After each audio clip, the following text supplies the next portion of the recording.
Masih bersama Satu Meja The Forum. Saya akan ke Pak Dahana nih. Pak Dahana, tadi sebelum menutup segmen sebelumnya saya mengatakan ada kekhawatiran kembali ke masa Orde Baru. Dan itu cukup kuat di publik. Bagaimana closing statement singkat saja, bagaimana Anda bisa meyakinkan bahwa ini tidak terjadi dan apa upaya yang dilakukan oleh pemerintah untuk memberikan pemahaman kepada masyarakat bahwa kembali ke masa lalu itu tidak akan terjadi? Ya, pertama berangkat dari penyusunan KUHP itu adalah hak asasi manusia. Diperhatikan mulai konsider menimbang itu hak asasi manusia. Itulah jadi perlindungan penghormatan itu menjadi suatu clue dalam konteks KUHP maupun KUHAP. Kedua adalah bahwa kita melihat dua undang-undang ini poin yang sangat strategis dalam rangka untuk merespon terkait pemulihan hukum nasional. Karena begitu banyak kebutuhan hukum yang belum tercover di KUHP khususnya. Dan ketiga adalah memberikan ruang kepada difabel, ya, kelompok rentan pun juga berikan ruang. Dan keempat adalah bahwa memberikan suatu perlindungan juga bagi tersangka, terdakwa sampai terpidana pun juga diberikan ruang untuk mendapatkan suatu keadilan dengan pendampingan lawyer sejak awal. Dan selanjutnya adalah dengan penerapan RJ. RJ ini semua tahapan, mulai penyelidikan, penyidikan, penuntutan, pemeriksaan sampai pidana pun juga ada RJ-nya. Dan RJ-nya pun juga serta-merta tidak dilakukan oleh pejabat yang menangani perkara, tapi harus ada mediator. Mediator itu orang yang tidak menangani kasus itu sendiri. Jadi memang ini salah satu untuk menjaga suatu nilai keadilan terhadap suatu proses yang sedang dijalankan. Demikian. Oke, jadi akan tetap menjalankan posisi meyakinkan ini harus berjalan sambil menyiapkan aturan turunan pelaksananya kan untuk. Alhamdulillah untuk KUHAP ini sudah dua yang sudah, satu lagi sedang berproses, insya Allah bulan ini akan selesai. Oke, Pak Dirjen. Mas Abduh, Gus Abduh, bagaimana DPR ini ke depan, ya kan? Bagaimanapun kan harus bertanggung jawab dong, karena sebagai ya kan produsen undang-undang. Apa yang akan dilakukan? Bagaimana mengawasi, terutama soal pengawasan ini, karena perluasan kewenangan diberikan di saat instrumen pengawasannya masih lemah. Ya kan, ya, saya sebut kepolisian, kejaksaan itu kan diakui banyak pihak. DPR akan melakukan apa? Singkat saja. Kalau perluasan kewenangan sebenarnya tidak ada perluasan kewenangan sama sekali ya.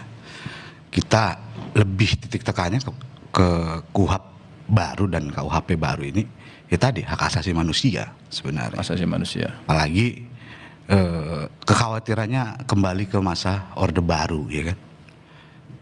Saya rasa kita di DPR dan pemerintah itu secara maksimal menyusun undang-undang ini bagaimana caranya tidak ada lagi namanya kriminalisasi. Tidak ada lagi namanya kriminalisasi. Dan DPR komitmen akan menjaga. Komitmen kita kemarin penyusunan KUHAP dan KUHP itu. Contohnya adalah misalkan dulu kan penyitaan semuanya disita, baru dicari-cari kesalahan. Sekarang nggak bisa.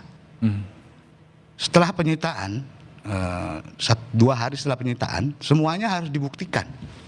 Apa yang disita itu harus berhubungan dengan tindak pidana. Oke. Kalau tidak, hakim juga berhak, pengadilan berhak. Oh ini nggak sesuai dengan penyitaan ini nggak sesuai dengan tindak pidana. Saya tegaskan sekali lagi, artinya tanggung jawab Anda sebagai anggota DPR akan mengawasi ini, terus akan mencermati ini agar tidak ada penyimpangan dan kekhawatiran masyarakat akan pemberlakuan KUHP dan KUHAP ini tidak akan terjadi. Kalau dari kita ya mana fungsi pengawasan ya harus. Baik. Fungsi pengawasan harus. Produk yang kemarin kita hasilkan ya fokusnya ke hak asasi manusia dan tadi. Oke. Prof Binsar sebagai guru besar, satu-satunya guru besar di sini, apa saran Anda bagi pemerintah? Yang tadi Prof sudah mengatakan bahwa ini sudah diberlakukan, harus berjalan, kalau ada perbedaan pendapat atas pasal per pasal akan sesuai mekanisme. Apa saran Anda untuk pemerintah agar ini bisa berlaku? Iya, saran saya setiap pemerintah melakukan atau memproduksi peraturan perundang-undangan baik DPR maupun pemerintah, jangan kiranya langsung cepat-cepat mengambil satu ya statement seperti KUHP ini terlalu kesan diburu-buru hanya karena menunggu KUHP baru ya Undang-Undang Nomor 1 Tahun 2023 sudah harus berlaku tanggal 2 Januari kemarin. Buru-buru. Sementara KUHP ini baru disahkan 18 November oleh DPR. Lalu Presiden tanggal 27 kalau nggak salah. 30 malah. Hah? 30 Ya, baru Desember. muncul di Nah, Jadi sarannya apa, Prof? jadi Karena ini sarannya kan sudah berlaku. Jangan, iya sudah Menghadapi berlaku. Sekali lagi penolakan. banyak kan produk-produk yang akan dikeluarkan oleh pemerintah dan DPR itu. Jadi supaya jangan terkesan ini terburu-buru. Memang banyak permintaan supaya dipending dulu dengan menggunakan Perpu ya. Tetapi tetap jalan saja. Oke. Karena itulah disarankan juga negara kita karena negara hukum, bukan negara politik. Demokrasi iya, tetapi khusus kalau sudah berbicara negara hukum berarti sistem peradilan di negara kita ini harus benar-benar lah supaya jangan dipertanyakan banyak orang. Terima kasih. Terima kasih.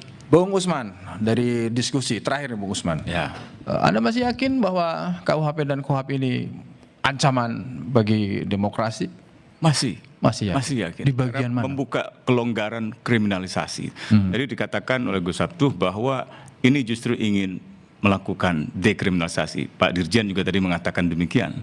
Nah, di dalam hukum ada azas namanya lex posterior, derogat legi prior. Hukum yang baru mengesampingkan hukum yang lama.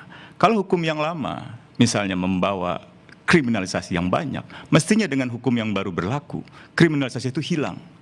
Anda lihat yang terjadi pada Laras, Del Pedro, Syahdan, mereka tetap dipidanakan. Sampai hari ini, bahkan DPR tidak memberi kritik yang signifikan terhadap penangkapan massal oleh pihak kepolisian. Dari 5.000, 6.000 orang yang ditangkap, hanya 1.000 yang ditetapkan sebagai tersangka. Dengan kata lain, 3.000, 4.000, 5.000 lainnya diamankan tanpa ada dasar hukum yang jelas. Saya tidak memungkiri ada demonstrasi yang menggunakan kekerasan. Pisahkanlah yang melakukan kekerasan dengan yang tetap damai. Lindungilah yang tetap damai dalam demonstrasi dan tangkaplah yang tidak damai. Bukan seluruhnya diamankan.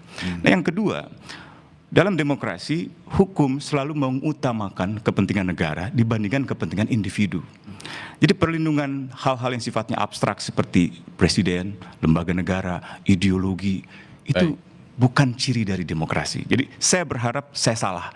Saya ingin prediksi saya salah. Tapi prediksi saat ini saya khawatir demokrasi Indonesia benar-benar mati. Semoga apa yang kita harapkan demi kebaikan Indonesia bisa terwujud. Amin. Terima kasih Bung Usman, terima kasih Prof Binsar, terima kasih Pak Dahana, terima kasih Gus Abduh.